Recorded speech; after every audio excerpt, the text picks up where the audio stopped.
साबिक वज़ीर हरीश राव ने कहा कि कोरोना के मुश्किल वक्त में भी के चंद्रशेखर राव ने रैयतू बंदों को वक्त दिया।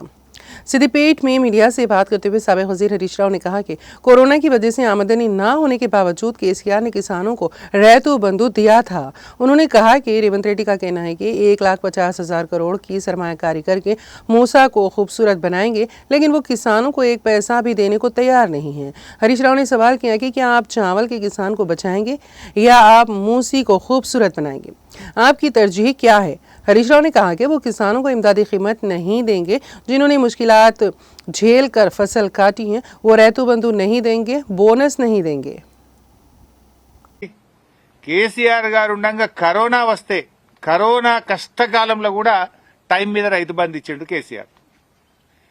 ఆదాయం లేకపోయినా గవర్నమెంట్కి ఇన్కమ్ లేకపోయినా కరోనా వచ్చి అంత కింది మీద అయినా టైం మీద రైతు బంధు ఇచ్చిండు కేసీఆర్. ఇప్పుడు నీకేమైంది? 1,50,000 కోట్లు పెట్టి మూసీ సుందరీకరణ చేస్తా అంటాడు. రైతులకు పైసలు ఇవ్వమంటే లేవంటాడు. ఈ సుందరీకరణ ఎవరి కోసం? అన్నం పెట్టే రైతును కాపాడతావా?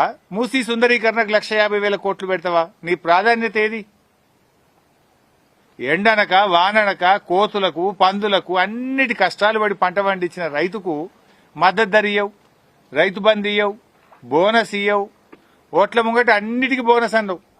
ఏడవైంది బోనస్? ఇప్పుడు సిద్దిపేటలో మా బదిపడుగు ఊర్లు ఉన్నాయి. ఇప్పుడు ఈడ ఎవరినన్నా అడుగు రూపాయికి 90 పైసలు దొడ్డు వడ్లే వంటాయి.